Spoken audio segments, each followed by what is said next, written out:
내가 이제 질문을 이제 어디 가서 받으면 감옥이 너를 어떻게 변화시켰냐, 감옥에서 네가 느낀 게 뭐냐 그랬더니 독서가 필요가 없다는 거야. 독방에서의 독서가. 누가 3,000권 읽었다, 뭐 감옥 사는 동안에 몇천 권 읽었다 그러는데 네. 그거 다 헛것이에요. 왜냐하면 독서도 역시 소통하면서 읽어야 돼. 사회생활을 하면서 나가서 사람도 만나고 혼자 읽으면 얘기도 안 하고. 되는 건가요? 혼자 읽으면 안 돼요. 혼자서 계속 그렇게 읽으면 관념의 기둥만 남아요.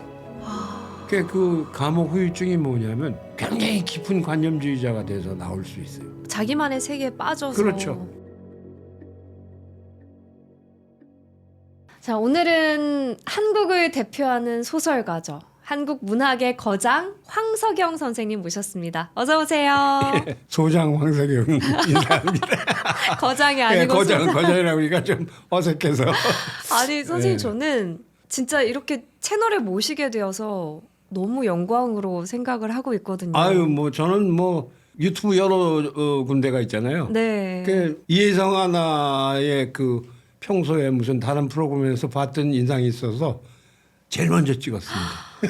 정말 너무 감사해요. 예. 아니, 선생님께서 저의 이렇게 채널에 이렇게 선뜻 나와주신 그 마음이 너무 감사하더라고요. 예, 예. 근데 선생님의 인생이 정말 그 서사가 많은 나라의 역사를 압축적으로 보여주는 것 같거든요. 예. 선생님이 태어나셨을 때가 일제강점기였고, 예. 선생님 초등학교에 입학했을 때 6.25 전쟁이 있었고, 예. 고등학교 입학했을 때 지금 다 4.19 혁명이 다 있었고, 지금 지나가요. 장면들이 내 뒤로. 그리고 군대를 갔더니 베트남 전쟁 예. 참전하시고, 예.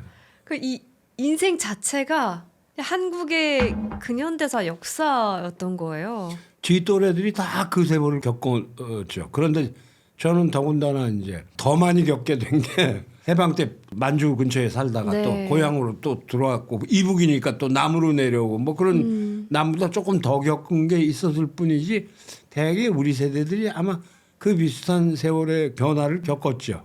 예, 한국 사람은. 그러니까 그 방대한 역사가 선생님의 문학 작품에 그대로 녹아들었다고 할 수 있겠네요. 네, 그렇습니다. 예. 지금 그렇게 차례로 말씀을 해 주시니까 그 장면이 지나가요, 이렇게. 지금도 그 기억들이 많이 남아있거든. 38선 넘던 장면, 뭐 이런 거라든가. 선생님의 일대기를 또 이렇게 찾아보다 보니까 옥중 생활을 5년을 하셨는데 그때 또 독방에 계셔서 말을 잊어버리셨다고, 그래서 국어 사전을 찾아보는 일이 있으셨다고 봤거든요. 내가 이제 질문을 이제 어디 가서 받으면 감옥이 너를 어떻게 변화시켰냐, 감옥에서 네가 느낀 게 뭐냐 그랬더니 감옥에서 배운 게 이제 일상이다. 일상. 제가 일상을 배웠다. 그러니까 저는 모험도 좋아하고 위험한 것도 뭐 별로 무서워하지 않고 뭐 이렇게 닥치는 대로 해내고 이제 이런 성격이거든요. 네. 근데 너 가만히 있어 여기. 꼼짝 마.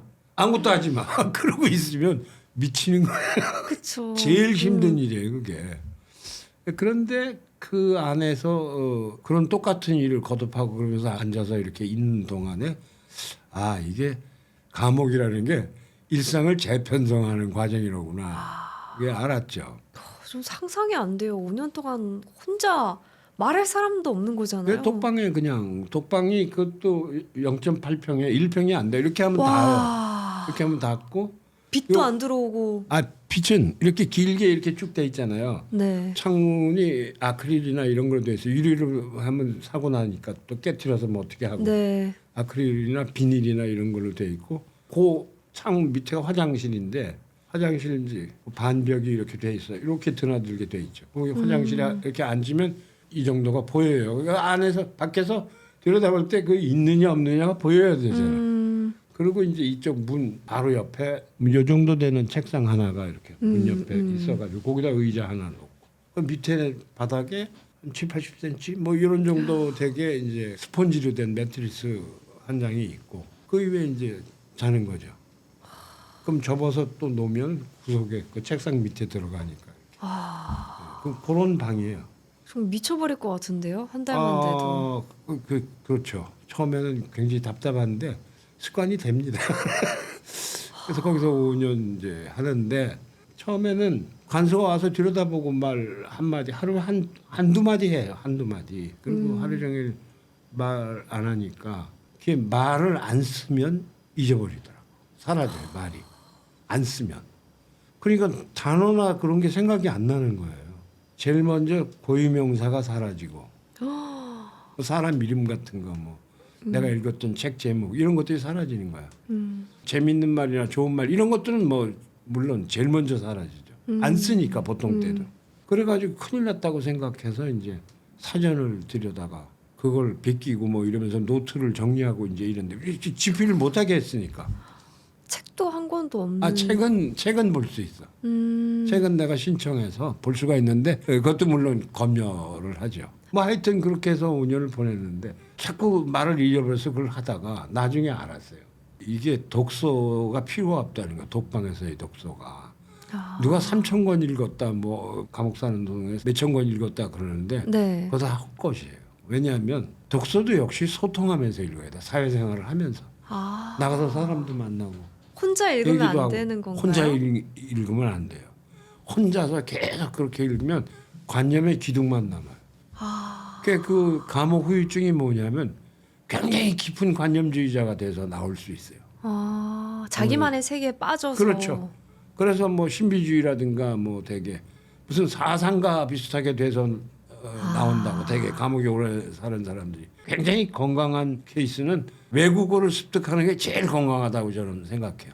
그건 그냥 외국말을 습득하고 공부하고 그러면 어떤 일본에 있는 유명한 사람인데 이름을 잊어버렸는데 그 사람은 한 번씩 들어갈 때마다 언어 한 가지씩 띄워갖고 어느새 예. 막 10개 국어하고 예, 있고. 한 5개 국어 뭐 이렇게 했다고 그래요.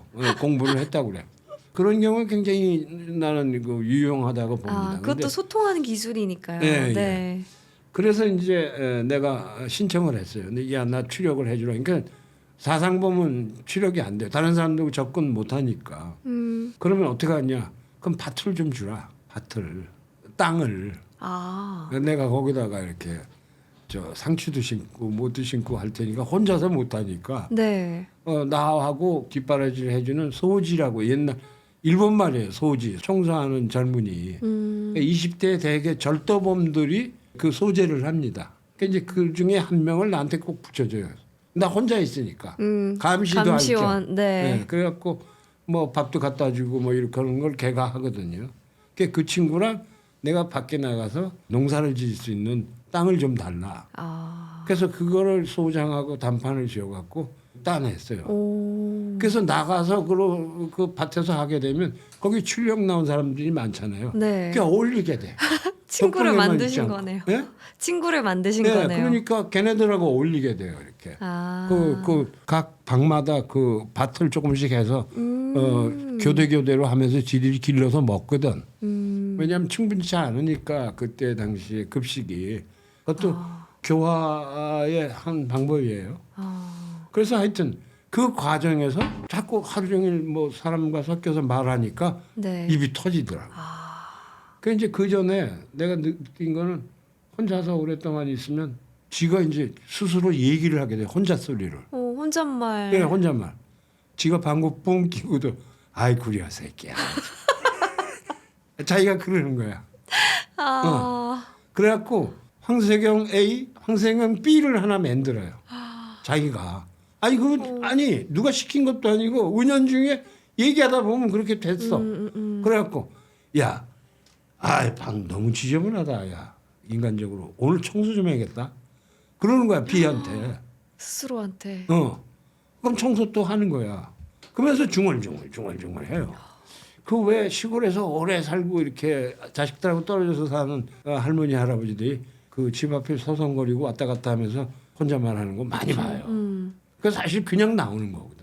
그 영화도 있잖아요. 무인도에 떨어진 남자가. 그렇지. 그 윌슨이랑 농구공이랑 대화하는. 예.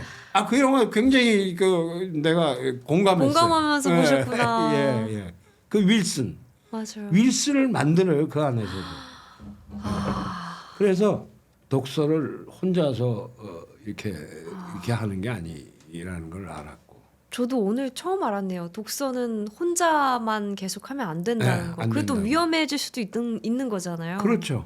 관념화되거나 관념의 기둥만 남아요. 그런 것도 조심해야겠네요. 네, 조심해야 되죠.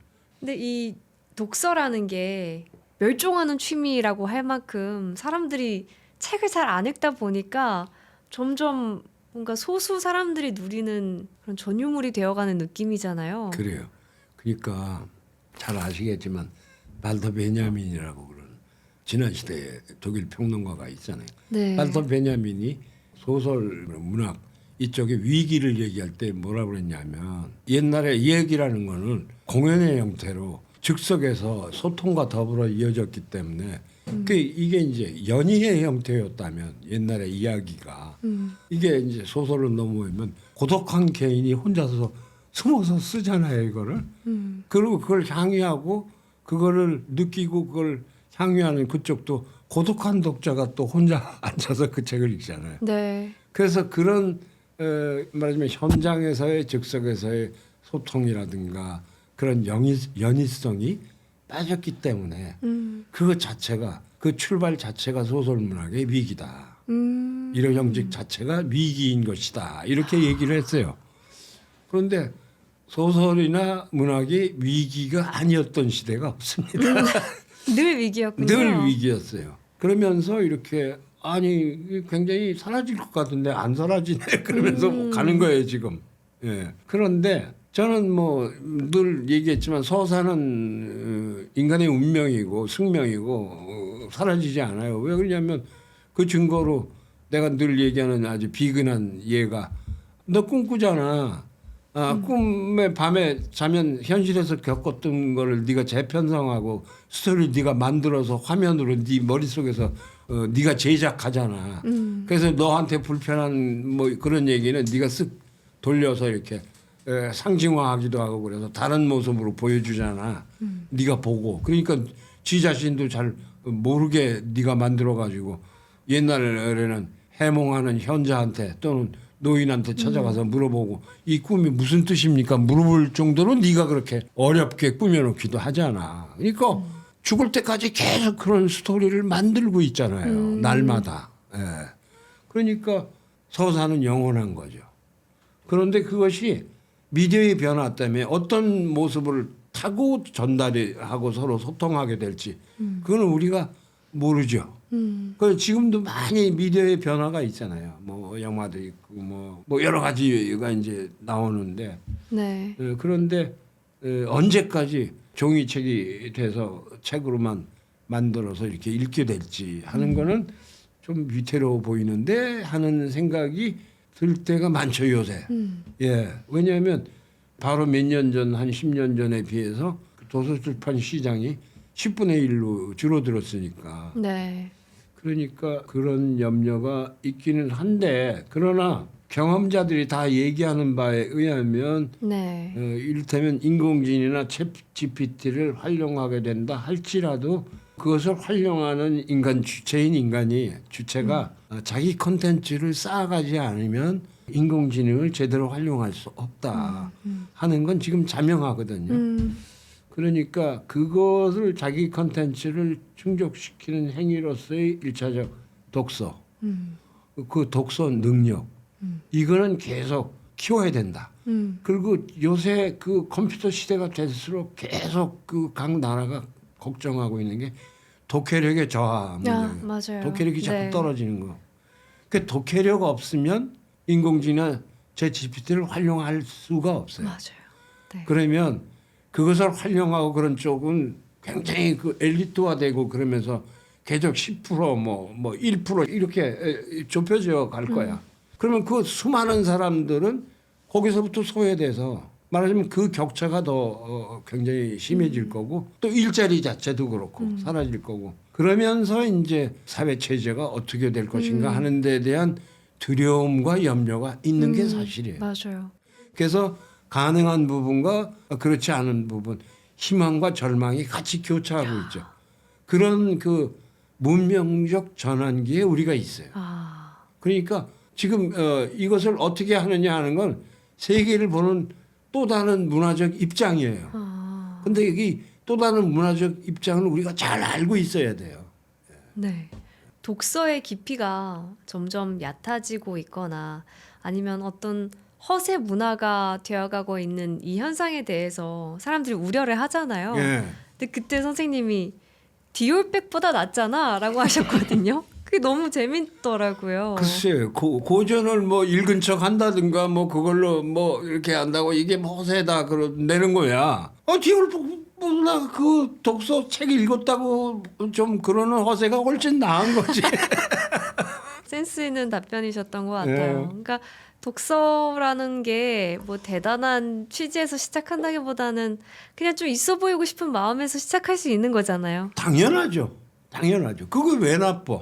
그리고 이제 지가 부족해서 이거 내가 그냥 헛써먹었는데 진짜 읽어봐야겠다. 그러고 누가 물어보면 어떡하지? 가서 읽어볼 수도 있는 거고. 네, 예, 그렇잖아요. 맞아요. 예, 예.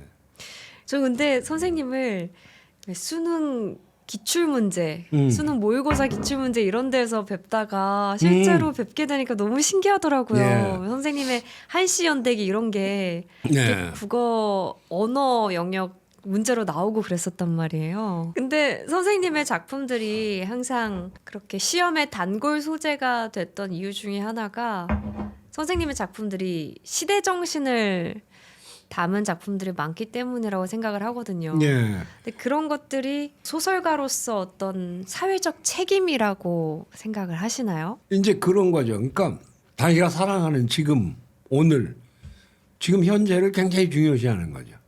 그래서 현재 동시대에 살아가고 있는 사람들의 삶을 포착하겠다 이런 게 있는 거죠.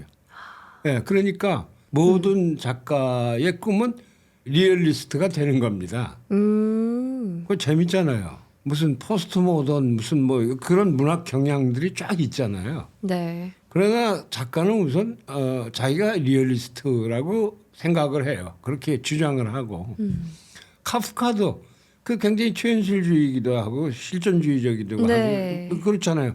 그런데 카프카 자신은 내 소설은 리얼리즘 리얼리즘이다. 소설이야. 딱 그랬단 말이에요. 나는 전반기하고 하반기 문학을 늘 얘기할 때 전반기 문학에서는 7, 80년대 그런 세월을 지내왔으니까 현실주의 문학을 나는 하겠다. 이렇게 시작을 해서 베트남 전쟁을 다룬 무기그늘까지가 아마 네. 거기에 충실한 그런 것이었을 테고 그리고 뭐 사회주의권이 무너지고 세계가 변한 뒤에를 후반기 문학이라고 평론가들이 얘기를 하거든요. 황세경의 후반기 문학. 그러면 그 후반기 문학은 세계적 문제를 아시아의 형식 또는 한국적 형식 그런 서사의 틀에다가 맞춰서 이렇게 그 그릇에 담아냈다. 뭐 이런 그 이후의 변모를 얘기를 하거든요. 그걸 제가 스스로 얘기할 때 그걸 민담 리얼리즘이라고 자칭을 해요. 민담. 민담 리얼리즘. 예. 이렇게 전에 내려오던 이야기들을. 예, 그러니까 민중의 일상이 있잖아요. 네. 그러면 민중의 일상이 이렇게 정리되고 같이 부여된 게 역사 아니에요. 그렇죠. 예, 근데 문학은 역사도 아니고 민중의 일상 그 자체도 아니잖아요. 이야기지. 네. 그러면 이 역사로 가기 전의 단계를 우리는 민중들이 자기 이야기를 끄집어내서 얘기하기도 하고 또 구전하기도 하고 그런 단계를 민담의 세계라고 그러는데 민담의 역사로 가서 이렇게 가치를 부여받고 그러기 전의 단계가 이제 여기에 있는 거죠. 민담이. 그래서 문학은 요쯤 있으면 좋겠다 하고 생각을 하는 거죠. 그 가운데 예, 어딘가. 그 민담의 세계.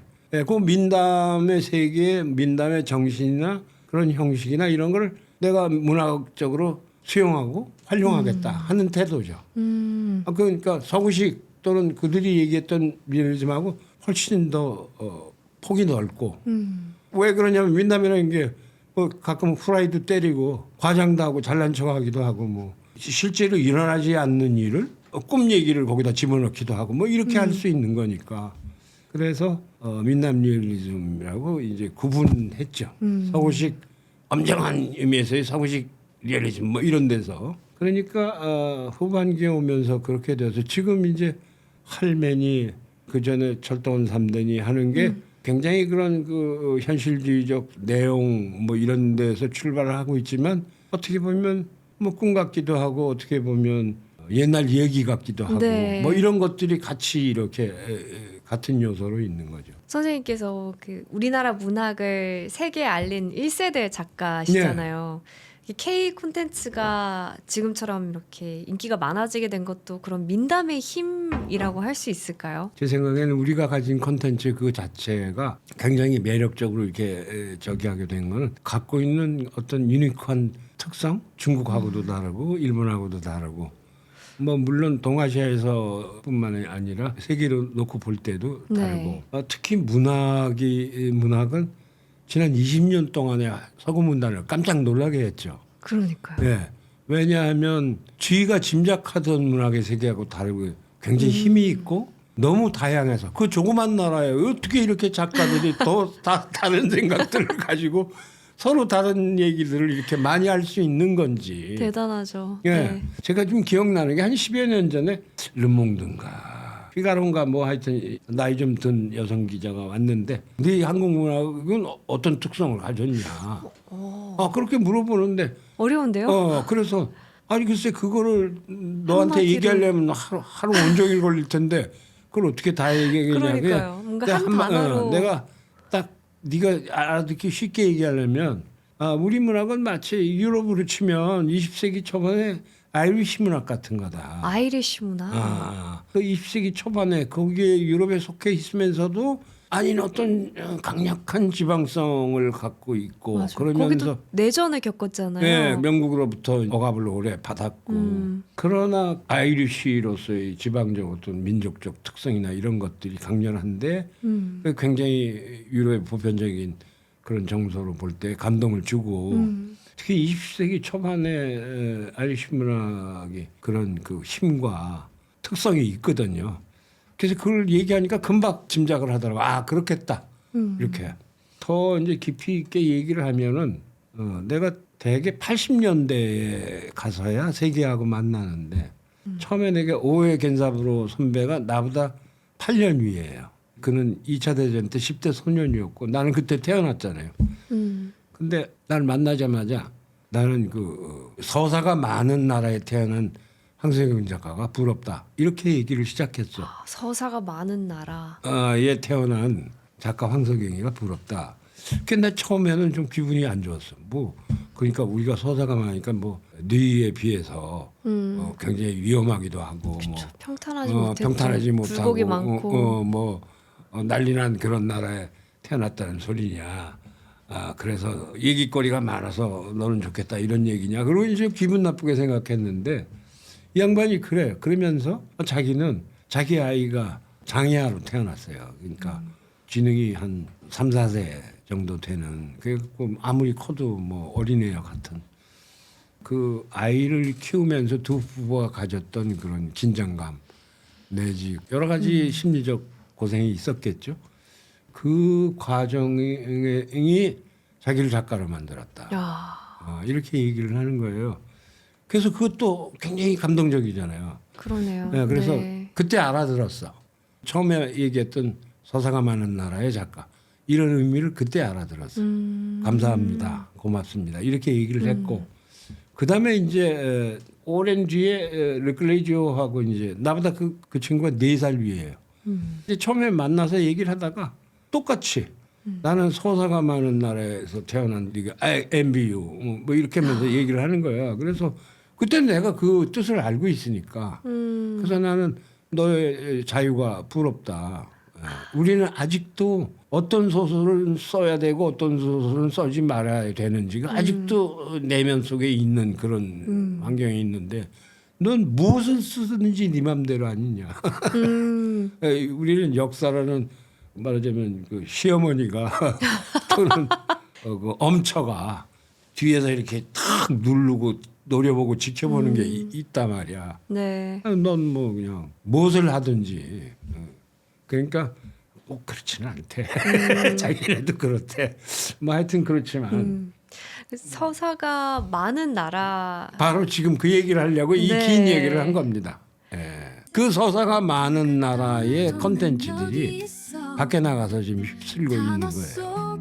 잠긴 세계 끝없는 여행이 시작돼 나는 책을 읽는